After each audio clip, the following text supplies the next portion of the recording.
안녕하세요. 저는 30대 초반의 여성입니다. 결혼한 지 2달밖에 안 된 시점에서 이런 말도 안 되는 일 때문에 이혼까지 하게 될 거라곤 상상조차 해본 적 없습니다. 그리고 그런 일이 다른 사람도 아니고 저에게 일어날 거라고 생각해 본 적도 없어요. 남편과 저는 채팅으로 만났습니다. 제가 성격이 내성적이라서 사람들과 잘 어울리지 못합니다. 그렇다 보니 주변에 친구도 많이 없고 그래요. 그러다 하루는 회사 일로 마음도 답답하고 외로워서 온라인 채팅을 하게 되었는데 거기서 제 남편을 만났습니다. 처음 이야기를 나눴지만 제 이야기도 잘 들어주고 고맙더라고요. 그 날을 계기로 몇 번 더 남편과 채팅을 하게 되었고 그러다 하루는 남편이 저를 직접 만나보고 싶다고 하더라고요. 채팅으로 알게 된 사람을 직접 만난다는 게 부담스럽기는 했지만 저도 남편이란 사람이 궁금하던 차였기에 고민 끝에 만나기로 했습니다. 남편과 저는 자동차로 40분 거리에 살고 있었어요.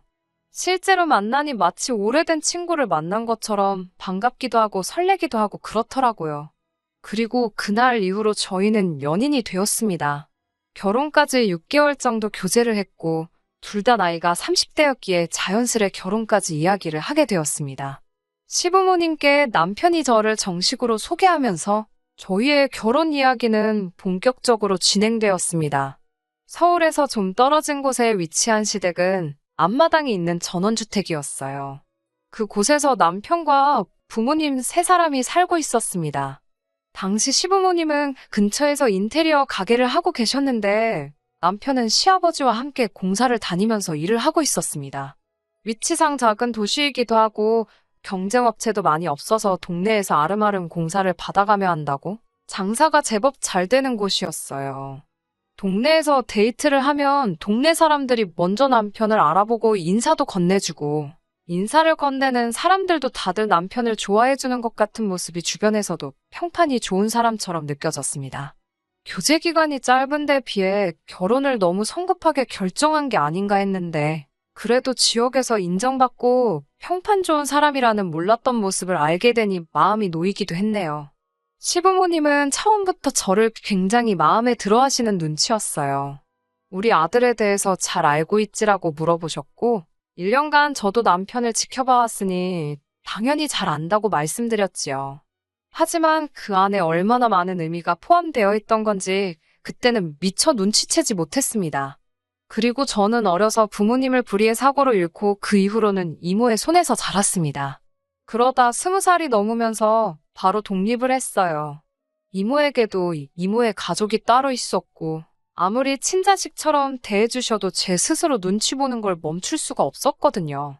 아무튼 그렇게 나와 산 세월이 10년인데 그동안 서럽고 외로운 순간도 많았습니다. 그런 저에게 남편은 일단 먼저 같이 살지 않겠냐고 물었습니다. 남편은 자기 명의로 아파트도 있다면서 저에겐 몸만 오면 된다고 했어요. 시부모님도 결혼식이야 차차하면 되는 거 아니냐고 일단 살림부터 합쳐서 한 식구로서 정부터 들자고 그러셨습니다. 저는 반신반의하면서도 기쁜 마음을 감출 수가 없었습니다. 드디어 저도 제 가족을 갖게 된다는 그런 설레임도 있었으니까요. 다행히 남편 아파트 근처에 사람을 뽑는 회사가 몇 군데 있었기에 저는 다니던 회사를 그만두고 이직을 하게 되었습니다. 남편은 어차피 이렇게 된 거 아예 관두고 살림만 하는 건 어떠냐고 묻더라고요. 돈은 자기가 넉넉히 벌어다 줄 테니 저에겐 살림하고 앞으로 생길 육아에만 집중하면 좋을 것 같다고요. 하지만 저는 이모랑 살면서 사람이 가진 게 없으면 얼마나 고생인지 몸소 겪고 배웠기 때문에 그 말만큼은 남편이 원하는 대로 해줄 수 없었습니다. 몇 푼이라도 제 힘으로 배워야 제 목소리를 낼 수 있다는 걸 알았으니까요. 남편은 처음으로 제가 자기 말을 따르지 않는 것에 좀 의아해했고 불만스러운 것 같았지만 이것만큼은 저도 양보할 수가 없어서 남편의 그런 기분을 모르는 척했네요. 그렇게 저희는 결혼 이야기가 나오고 한 달 만에 같이 살기 시작했습니다. 아파트는 깔끔했고 정말 당장 신혼부부가 살림을 시작하기에 손색이 없는 모습이었어요. 남편에게 언제부터 이 아파트를 준비한 거냐고 물어봤는데 이미 저를 처음 만났을 그때, 그러니까 저와 채팅에서 처음 대화한 그날에 벌써 저랑 결혼하게 될 걸 알았다면서 능구렁이처럼 대답을 하더라고요. 하지만 이 아파트에 그런 사연이 숨겨져 있을 줄은 예상도 못했습니다. 가전이고 가구고 뭐 하나 살 필요도 없었습니다. 마치 저만 들어오면 되었던 것처럼 모든 것이 완벽하게 준비되어 있었으니까요. 저는 마치 동화 속에 나오는 공주라도 된 기분이었습니다. 그 이후로 한동안 저는 새로운 직장에 적응하고 결혼식 준비도 하면서 시간을 보냈습니다. 그러다 올해 초의 일이었어요. 친구들하고 술을 마시러 나간 남편이 아무리 기다려도 들어오지를 않더라고요. 핸드폰도 두고 나간 상태였고요. 워낙 흉흉한 뉴스가 많이 나오던 시기라 어쩔 수 없이 남편을 찾아 나섰습니다. 집 근처에서 만난다는 건 알고 있었고, 남편이 자주 가는 몇 군데 술집도 알고 있었기에 서울에서 김서방 찾기처럼 어려운 일은 아니었습니다. 남편이 자주 가던 술집을 연거푸 네 곳을 돌아보고 여기만 마지막으로 확인하고 가자라는 심정으로 들린 곳에서 남편을 찾을 수 있었습니다. 저도 몇 번 봤었던 중학교 동창이라는 친구와 술이 떡이 되게 마셨더라고요. 무슨 술을 이렇게 마셨냐고 그러니까 그 동창이라는 친구가 혀는 반쯤 풀려서는 제 남편이 이제 키워줄 여자도 생겼고 이제 다 됐다며 잘된 일이라고 기분이 좋다고 하는 거예요. 키워줄 여자라는 게 무슨 소린가 싶어서 저게 대체 뭔 이야기를 하는 거냐고 물으니 남편이 헛소리라며 손을 내젓고는 화장실 간다며 자리를 떴어요. 저는 뭔가 쎄한 느낌이 들어서 다시 말해보라니까 남편 동창이라는 사람이 알고 보면 참 불쌍한 애라고 잘 키워주라고 그러더라고요. 그러더니 테이블에 머리를 쳐박고 기절을 해버렸습니다. 저는 일단 택시를 불러 남편 친구를 보내고 어찌저찌하여 저도 남편을 데리고 집에 돌아왔습니다. 남편은 말 그대로 떡실신을 해서 잠을 자고 있었고 저는 그 친구한테 들은 이야기 때문에 기분이 찜찜했습니다.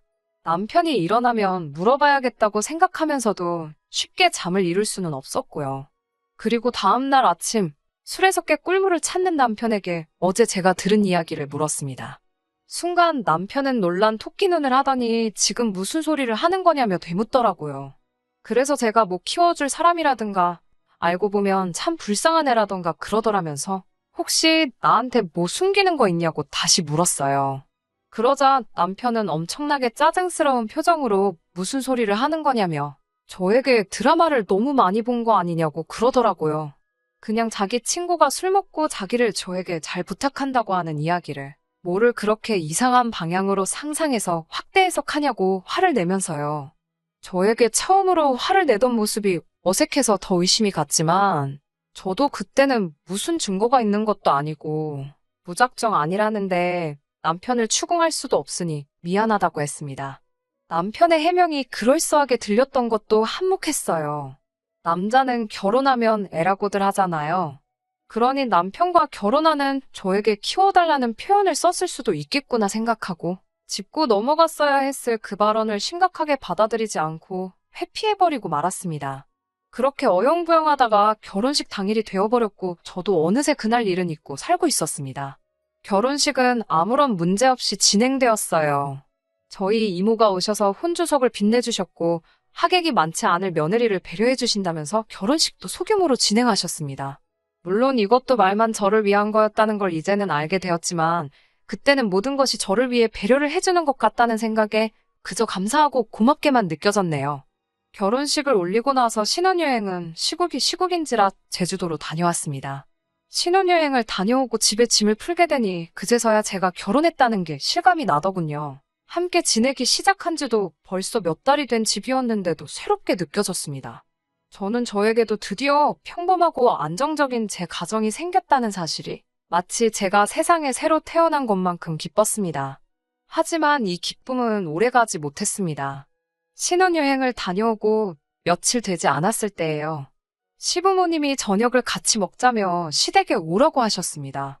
이미 저희가 결혼하기 전에도 종종 식사를 같이 하자며 부르신 적이 있었기 때문에 별 생각 없이 저녁 식사를 하는가 보다 하고 남편과 시댁으로 향했어요. 하지만 그날만큼은 남편이 제 손을 꼭 잡으며 무슨 일이 있어도 오래오래 자기 곁에 있어줄 거냐고 묻더라고요. 그런 바보 같은 질문이 어디 있냐며 당연하다고 대답을 해줬고요. 그리고 곧 시댁에 도착했습니다. 저희 왔다고 현관을 열고 들어서는데 아기 우는 소리가 들렸습니다. 시댁에서 아기 우는 소리가 들리니 저는 순간 당황하고 놀랄 수밖에 없었지요. 시댁에는 저희 말고도 손님이 한 명 더 있었습니다. 제 또래의 여자였는데 아이는 그 여자가 데려온 것 같았어요. 그러더니 저를 보고 꾸벅 인사를 하더군요. 그리고 곧 저는 충격적인 이야기를 듣게 되었습니다. 시부모님은 저에게 이렇게 인사를 시키는 게 맞는지는 모르겠지만 그래도 애엄마니까 한 번은 보는 게 좋지 않겠나 싶어서 자리를 만들었다고 하셨습니다. 무슨 상황이 어떻게 돌아가는지 도통 알 수가 없었어요. 그 여자는 저에게 연신 고개를 숙이며 앞으로 잘 부탁드린다고만 했습니다. 남편에게 이게 무슨 상황이냐고 물었더니 그제서야 남편은 저에게 미리 말해주지 못해 정말 미안하다면서 사실 저 여자는 저를 만나기 전 만나던 전 부인이라고 그러더라고요. 제가 그게 무슨 소리냐고 그런 이야기는 없지 않았냐고 물었습니다. 얼마 전 동사무소에서 가족관계 증명서랑 기타 여러 서류를 뗐을 때도 그런 건 보지도 못했고요.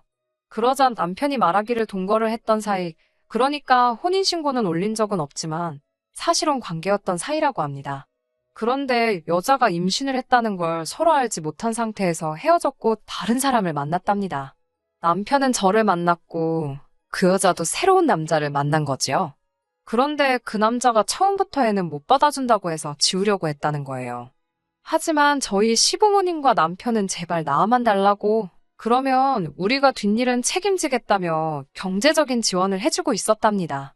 그리고 이제 그 여자가 아이를 낳았으니 저더러 키워달라더군요.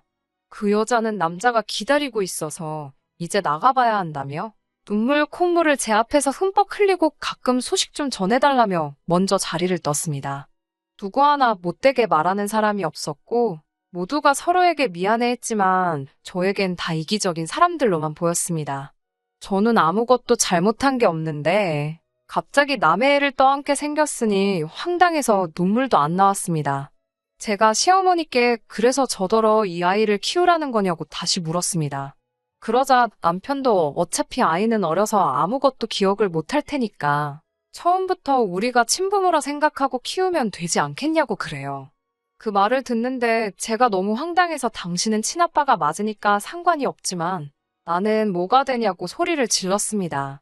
제가 소리를 지르고 있으니 남편 곁에 있던 시어머니도 그동안 그래서 우리가 너한테 아무것도 바라는 것 없이 며느리로 받아주지 않았냐고 그러십니다. 우리가 가족도 없고 가진 것도 없는 별 볼 일 없는 너를 며느리로 받아들이고 그렇게 아낀 건 다 제 마음씨 하나만 보고 그런 거라면서 당신들을 실망시키지 말아달라고 하셨습니다. 어찌나 뻔뻔하고 황당한 소리를 얼마나 당당하게 하던지 어이가 없어서 헛웃음이 다 나오더라고요. 아이는 불쌍하지만 세 사람이 알아서 키우던 말던 하라고 저는 못한다고 딱 잘라서 말했습니다. 그러자 이번엔 시아버지까지 나서서 이미 혼인신고까지 다 앞마당에 그렇게 막무가내로 못한다고 나오면 저한텐 뭐가 좋을 것 같냐고 그러시더군요. 이렇게 이혼해봤자 이혼녀밖에 더 되냐면서 저더러 속상한 건 알겠지만 좋은 게 좋은 거 아니겠냐고. 이렇게 된 거 마음 크게 먹고 좋은 엄마 한번 해보라고 하셨습니다. 어차피 너도 나중 가면 네 배 아파서 애 낳을 거 아니냐며 연습한다 생각해보라고요. 나중 가서 아들 못 낳아서 우리한테 미움 사지나 말고 시작부터 대를 이어줄 아들 가지고 시작하는데 그게 저한테는 믿지는 장사가 아니라고 설득하더라고요. 남편의 해명도 시어머니의 억지도 어이가 없었지만 시아버지의 발언은 정말 웃음도 안 나올 정도였고 제가 아주 사기꾼들에게 속아서 밟아도 아주 커다란 똥을 밟았구나 하는 생각밖에 없었어요. 저는 차라리 이혼녀가 될지언정 남의 애는 못 키워준다고 이혼하자고 그랬습니다. 그리고 이혼녀 되면 저만 되냐고 남편도 이혼남 되는 건 똑같다고 한마디 했고요. 거기에 애까지 딸렸으니 볼만하겠다고 한마디 쏘아붙였습니다. 그리고 그 길로 집으로 가서 일단 제 집만 대충 추려서 도망치듯 나왔습니다. 남편은 계속해서 미안하지만 한 번만 다시 생각해달라며 자기가 죽을 때까지 빚진 마음으로 살겠다고 연락을 해왔어요. 하지만 저도 비록 남은 아니지만 그래도 다른 사람 손에서 자랐기 때문에 압니다. 그건 키우는 사람도 그 안에서 자라는 사람도 좋을 수가 없거든요. 당장은 갈 곳이 없어서 이모의 집으로 향했습니다. 저에겐 진짜 친정은 아니었지만 이모는 저를 따뜻하게 맞아주셨고 자초지종을 듣고 마치 자기 일인 것처럼 저를 위해 화내주셨어요. 이모의 인맥을 통해 이런저런 사람을 소개받게 되고 그러던 와중에 이 사건으로 혼인무효 소송을 할 수 있다는 사실을 알게 되었습니다. 그리고 어려운 시간이었지만 결국 남편과 시댁이 의도적으로 사실혼과 자녀가 있음을 숨겼다는 결정적인 증거들이 있었기 때문에 법원에서는 제 손을 들어주었고 큰 금액은 아니지만 위자료도 받을 수 있었습니다. 남편과 시댁에서는 저에게 이렇게까지 했어야 했냐며 정말 사람 잘못 봤다고 비로소 속내를 드러내더군요.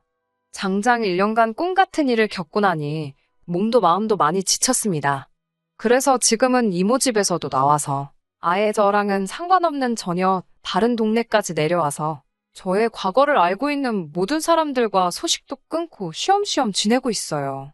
얼마 전에 전 남편에게서 연락이 왔습니다. 가끔씩 연락이 오고는 했지만 제가 대답하거나 답장을 보낸 적은 한 번도 없었거든요. 자기는 어떻게 지내고 있는데 저는 어떻게 지내고 있냐는 그런 안부의 뜻이 담긴 심심한 연락들이었습니다. 그런데 얼마 전에는 자신의 근황이라며 저에게 연락을 해왔어요. 처음으로 그 사람에게 답장을 하게 되었습니다. 말로는 결국 아이는 시부모님이 키우게 되었는데 가끔씩 아이의 소식이라도 알려달라던 생모인 그 여자는 아이를 그때 시댁에게 맡긴 바로 그날부터 전화번호도 바꾸고 도통 연락이 되지 않고 행방이 묘연한 상태라고 하네요. 그날에는 모두의 앞에서 아이에게 엄청 애착이 있는 듯 연기하더니 애초에 시부모님에게서 받을 위자료와 경제적 지원만을 노리고 그렇게 애만 낳아주고 돈만 잔뜩 챙겨서 잠적을 해버린 거예요.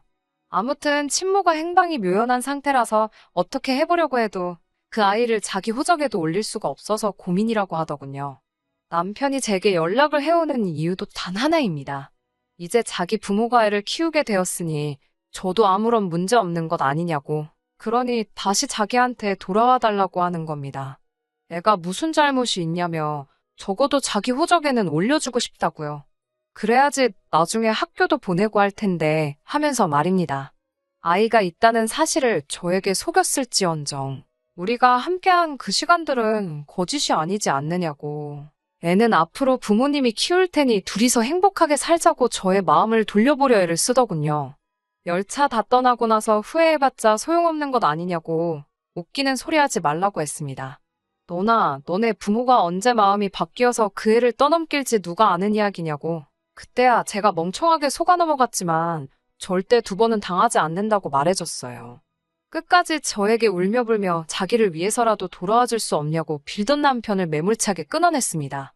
한 번이라도 다시 연락하면 어떻게든 너에게 숨겨둔 자식이 있다는 사실을 사람들이 전부 다 알게 만들어버리겠다고. 어떻게 나처럼 눈이 멀어서 너 같은 놈과 결혼하는 사람도 두 번 다시 없도록 해주겠다고 으름장을 놓았어요. 제가 대답을 한 그때부터 더 이상 전 남편에게서는 연락이 오지 않고 있는 상황입니다. 정말 자기 앞으로 혼사길이 막힐까봐 겁을 먹은 것 같네요. 전 남편 말대로 아이한테는 무슨 죄가 있겠어요. 저도 저희 부모님 돌아가시고 이 이모 밑에서 자라오면서 부모 없이 자라는 서러움 누구보다 더 잘 알고 있습니다. 그래도 그런 싸구려 동정심에 지금도 손해본 제 인생을 굳이 더 갈아 넣어가며 희생해줄 이유가 없다고 생각합니다. 차라리 결혼하기 전에 사실대로 말해줬다면 아마 결과는 똑같았겠지만 그래도 조금이라도 고민을 해보지 않았을까요? 저랑은 피 한 방울 섞이지 않은 남인데 남 걱정해줄 때가 아닌 것 같네요. 더 이상 제가 관여할 일도 아닌 것 같으니 애는 불쌍하지만 알아서 잘 하라고 하고 저도 그것 때문에 꼬일 대로 꼬인 저부터 잘 살고 봐야겠습니다. 끝까지 들어주셔서 감사합니다. 오늘의 사연은 여기까지입니다. 구독과 좋아요, 알람 설정 부탁드리고 더 좋은 사연으로 다시 찾아뵙겠습니다. 감사합니다.